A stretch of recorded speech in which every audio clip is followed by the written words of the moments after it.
All right, and welcome back. Today, we're going to be putting some effort into the CTS-V. We've done a lot of upgrades to this car, so I'm going to go ahead and do a rundown on that, and then we're going to get ready to go to the track this Saturday. So we have to go through the fluids, check the blower, check everything, and basically get it ready to go launch it for the first time since the new transmission rebuild, the new blower, the whole setup. So stay tuned. Let's get this going.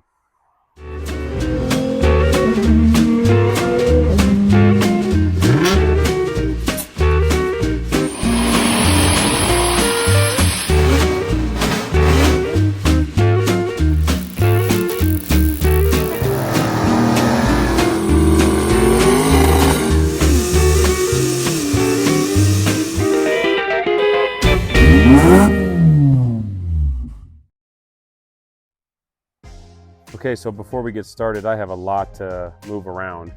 Clearly, I'm jam-packed in here. So I'm going to go ahead and pull the Turbo 240Z out of the way and then be able to pull the Cadillac back out, kind of switch positions and be able to get it in this position for us to check the fluid. So I'm going to get that going right now.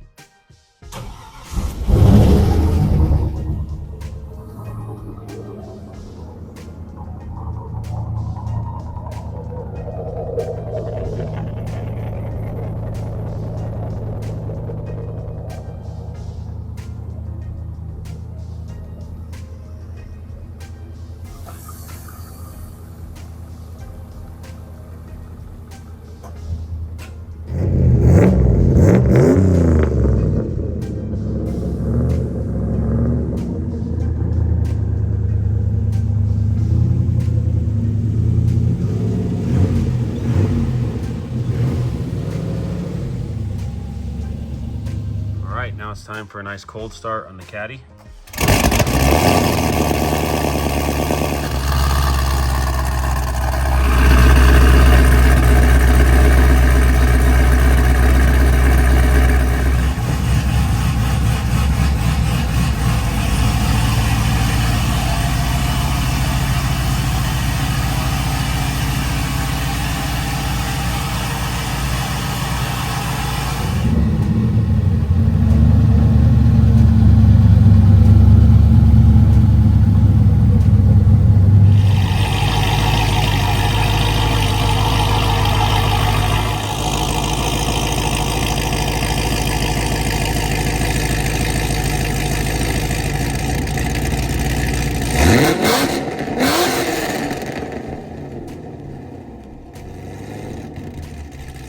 All right, we got them in. We moved the cars around. I'm happy to finally get that out of the way.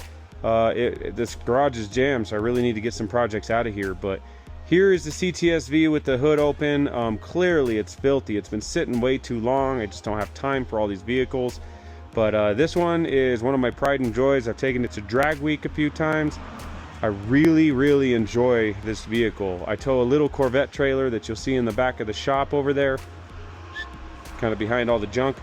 But I tow the Corvette trailer behind this and I go run the 10.0 class at drag week. I don't feel like caging this thing. It could go a lot faster if I really wanted to, but I don't want to cage it. I got plenty of race cars. I have no need to tear this thing apart. So I'm looking at the neglect here. I see that the breather system here for the motor is it's got a broken air filter, so we got to fix that. I noticed that the wiring is still dangling for the tuning system. It has like a wideband sensor that I can read and tune on the go. I just temporarily set that in there because I really don't need it in the dash permanently. I also have a flex fuel sensor in here, full stroker motor with Frankenstein heads, Texas Speed Stage 3 cam, diamond pistons. I mean, it's a really stout bottom end. It has the ice tank, the Magnuson Heartbeat 2650 supercharger with a ported front nose, has the upgraded throttle body. The green belt is what they call this. I actually am only running a 2.75 pulley on the top, but the bottom is actually, I'm robbing myself of a lot of power here. I'm only running 13 pounds of boost, but it still puts down the power that I need.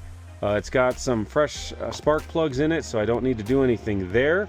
I noticed that this cross member here on the top of the motor is actually not tightened down all the way. That's because last time I had it out, I was working on the transmission and I rewired these resistors, which I need to clean this up quite a bit. What this is the Magnetech suspension was removed. I don't like that stuff at all, and I went to a BC coilover system.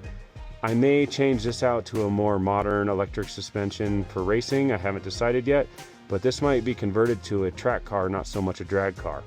But for now, I have some BCs. They do the job for what I need while I take it to the drag strip this weekend. So I have a lot of tidying up, but for now, let's go ahead and check the oil. Haven't checked that in a while, so let's see where that's at. Not too warm, thank God. Let's see.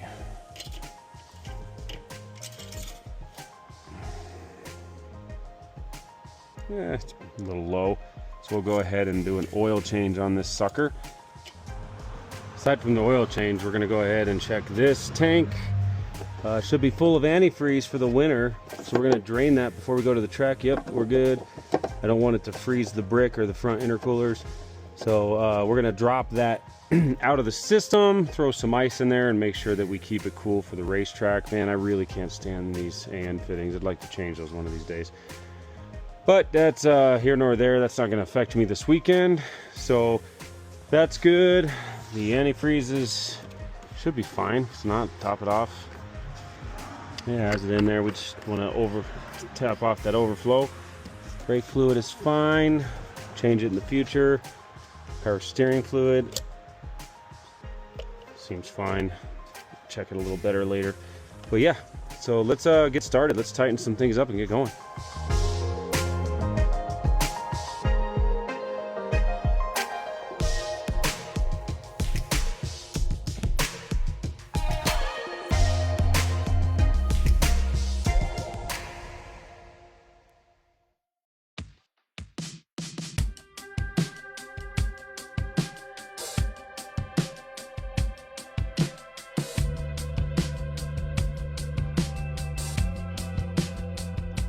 All right, well, that was quick and simple. I didn't really do as much as I wanted to do because I came to a realization. One, this wiring was done this way not to win any car shows at SEMA, but because these resistors, I wanted to make sure that if they ever failed on me, I could quickly solder one at the track and get going. I also needed to make sure I had the resistance correctly, but honestly, these wires don't matter on the direction. It's a resistor, so I could completely cover these, but I want it to be ready in case I have any failures. So far, these are aircraft resistors. I don't expect any failures. So let's just leave it for now. We'll test it out a little longer, make sure it's good, and then I'll clean it up pretty. Air cleaner's on, bolts are tightened. That's about all I'm gonna do here. I'm gonna get it up to the other garage. We're gonna throw it on the lift. I'm gonna change that oil. We're gonna check the transmission fluid after the 500 miles that I put on it since. And I'll clean it up before we get to that. So stay tuned. Let's get to the new shop.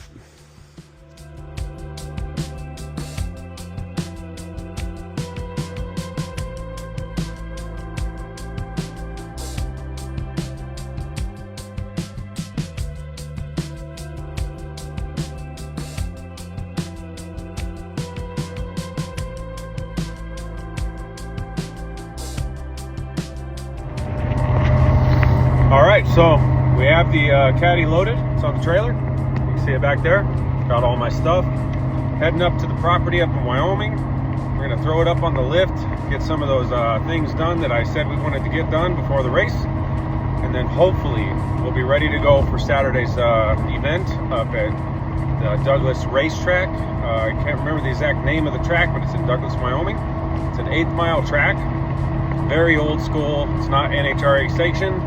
But we're going to go out there and have a good time, just see how the car shifts with the new transmission, see how much boost we're getting going down the track, if we have any heat soak or any issues like that. So we're going to get on this road, get up to the shop, and see what we can do. So here we go.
All right, so welcome back. We have the Caddy on the lift up at the Northern House in Wyoming. So here we are.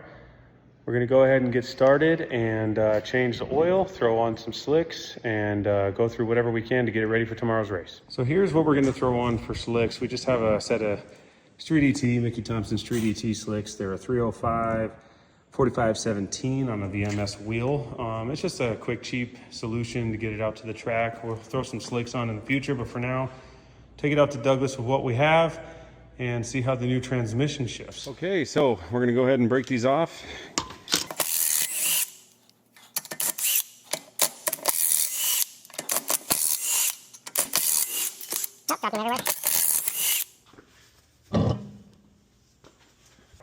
So one thing that's tough about these BC coilovers is here's the shock that comes with them. They're a little filthy from drag week last year, but it's real tight in here. I asked BC to come with a taller option, but they're fully extended. I put a helper in there, and hopefully with this, it'll get us where we need to be. But for now, let's focus on this. One thing that these need is these little small spacer plates to clear the caliper. Okay, here's the VMS wheel for this side. They're actually rotational. They have a direction for which direction they need to go. So let's go ahead and slap this one on.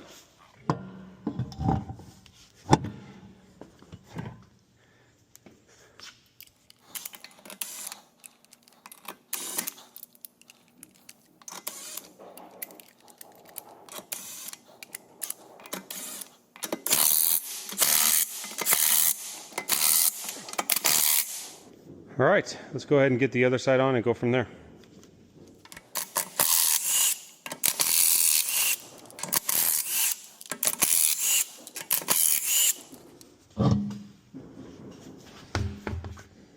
Yeah, so this is exactly why I don't like the BCs on this car specifically. I don't like the compression and rebound of these. Have a lot of hard times dialing this in at the drag strip, but like I said, this is going to be a track car in the future, so we're going to take all this out and change it all. Probably go with a different set of control arms, sway bars, you name it. We're going to change this all up, but for now, let's just get it together and go to the track.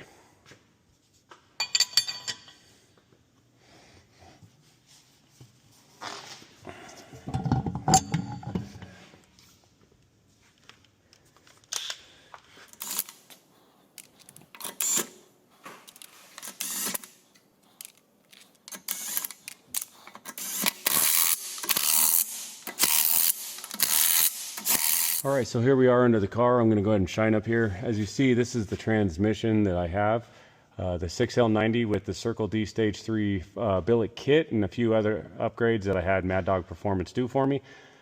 This is a very, very strong transmission. And if you look up here, you'll see the billet converter from Circle D as well with a slight stall.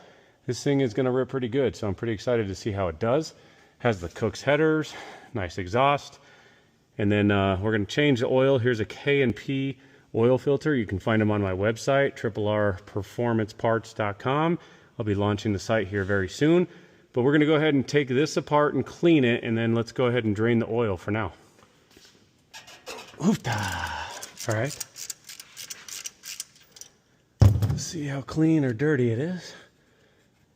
I don't run these oil changes for very long. I usually only get about 500 miles on this motor and then fresh new oil change. But they are hard 500 miles. Looks pretty clean. So we'll go ahead and drain this out. So let's take off the K&P oil filter. It comes with a wrench as such. You can go ahead and throw it up here and loosen it up. And then when you put it back on, you obviously oil the O-ring just like you would with anything else. All right, making a mess. But you oil up the O-ring and then you actually torque it down to spec. So every oil filter comes with the wrench and the torque specs. Okay, so here's the K&P filter actually off of the engine. As you see, there's a magnet right here, and I was just checking to see if there was material, bearing material or rings. And by the looks of it, it's a bunch of moly lube, so I'm very pleased with that. So I'm going to go ahead and wipe that down. This motor is so fresh, it still has moly lube coming out, so we'll just have to be careful and keep checking this, but you turn this in, so you push down and turn. Then as you see, you got the element here. These elements are significantly better than you would buy off the shelf. So you can look real close, see if you have any bearing material. Looks like I got some gasket material.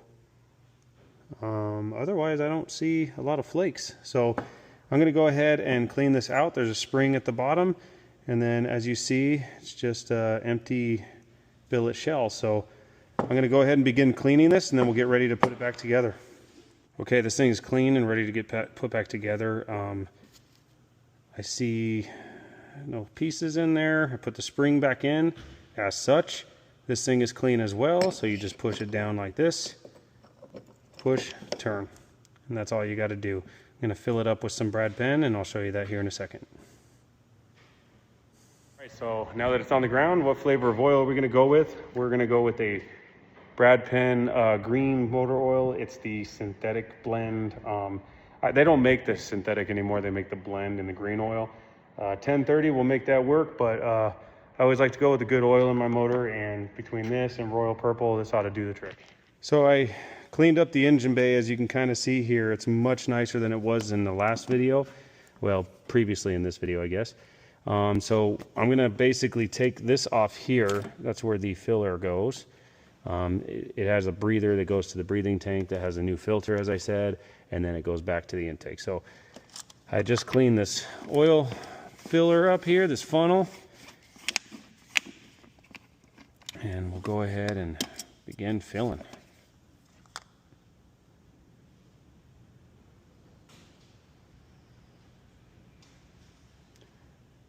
Kind of like Freiburger, only he doesn't use the funnel. I think he just pours straight in. All right. Perfect. So I'm going to go ahead and continue filling this up, but in the meantime, this is drained out and has water in it so that it's not antifreeze at the track. The transmission, like I said, has Royal Purple, so we got Brad Penn in the motor, Royal Purple in the transmission, water in the ice box, and we're good to go. So I'll finish topping this off, and we should be ready to go for the racetrack. I have everything kind of dialed in. We got the VMS wheels and Mickey Thompson slicks on in the back. We should have no issue. So let's go ahead and wrap this up and get it to the track. All right, we're here at the racetrack today. We got the car set and ready. We got 14 PSI on the tires here at Douglas Racetrack. As you see behind me, we're hoping the weather actually passes and we don't get kind of gypped out of our race day, but we'll see what happens. I signed up for small tire 720. This car's a lot faster than that, but I figured let's just run it down to the new transmission and take it easy. So here we are, let's get going.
So the first run was subpar at best. 60 foot spinning down the track was a 2.0, and I went through the traps at 98 miles an hour doing a 7.16. So not the greatest for my 8th mile run. Spun most of the way, not exactly the ideal situation. Yes, the windshield's filthy. We had a rainstorm earlier, but we're gonna go ahead and launch much softer, not get on the stall too high, and see what happens. So we got the boost way down. As I said, we're trying to just break in this transmission slowly. In one of my future videos, we'll crank this sucker up with the genuine slicks and see what happens. But for now, let's just go ahead and give it a few runs and go from there.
So that didn't go as planned. As you could feel, the transmission was not happy. I'm spinning like a son of on this track. There's just no traction at all. I need to adjust a few things on the tires, adjust a few things in my tune, but for now I can say that I'm making all the power I need, especially with low boost, which is kind of a surprise. And I just need to get this thing dialed into this track, but maybe I just skip that, try to get some slicks on this thing and take it to a genuine track, one that actually has some really good traction on it, and see what this thing can actually do in a quarter mile. It's a top end car, so 8th mile is not its best friend. So let's give it a whirl today, see what we could do. But for now, it sounds like this is a donation to the racing, so we'll see. All right, so basically the racing day's not going as planned. We're having some crappy traction issues, but who cares? We're out here having a good time. My kids are obsessed with their electronics, but at least they're here with me. I'm just here for the ice cream. Yeah. So, but that's okay. The car is shifting well, so we're gonna donate to whoever wins the races today, but at least we're out here having fun. All right, here we are for round 1 of competition. We're in line. Went ahead and drew for a much slower class to spin my way through, so we're gonna do a 620, 720 class. Let's see what happens, but like I said, let's just spin our way through and see if we can get a win.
Okay, so that was interesting. Transmission launched in 3rd gear, did not shift. I went through the track in 3rd gear the whole way.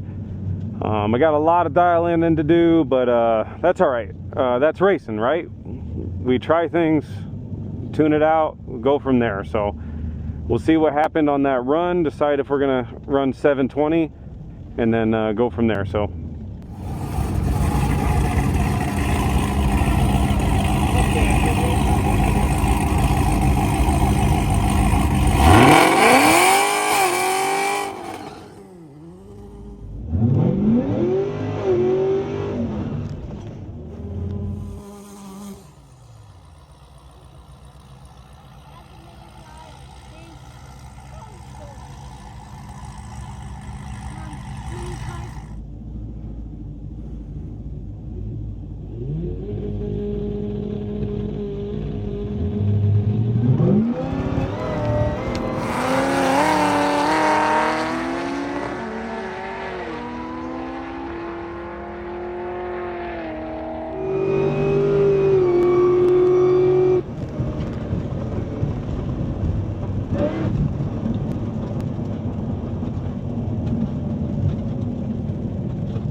All right, we got our first win in the 720 class. I launched in 2nd gear after resetting the computer. Had a P0700 code. I was spinning so hard that the computer didn't know what the RPM was. Man, my windshield's filthy. That rain really did a number. But after clearing the P0700 code from the computer and resetting a few values on my pressures for the transmission, a nice 2nd gear launch got me into the number I needed. So hopefully I didn't break out, which is very possible, and I think I got the win. This track doesn't have a light to tell you, so I guess let's get back to the pits and find out. All right, so we're having a heck of a time today with traction. So I went ahead and did a second gear start on the launch. Went ahead and dialed for my 7.2 class and just kind of took a bunch of power out of it. Launching in second, taking power out of the car seemed to do the trick. We pulled out a good win on that last run. So we're gonna go out there in the next round and see what we can do, but it's trial and error. Oh, there we go, we got a big one going. So yeah, this car is a lot faster than it's acting right now. Best 8th mile I've had is a 5:93, but today we're just having a heck of a time. So let's just get through the day and we'll see what we can do in one of our future videos.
All right, so things didn't go as planned today. The Cadillac made a lot of power, but we couldn't put it to the ground. The transmission was shifting strong, crisp, everything was great, but the problem was there was way too much power going to the track and it was spinning everywhere we went. I could not get it to hook to this track. So we went a few rounds. We actually competed a little bit today, which was great, but this thing's got a lot of dialing in to do. We'll take it to a good prep track and we'll see what it does in the quarter. So thank you for watching and see you in the next one.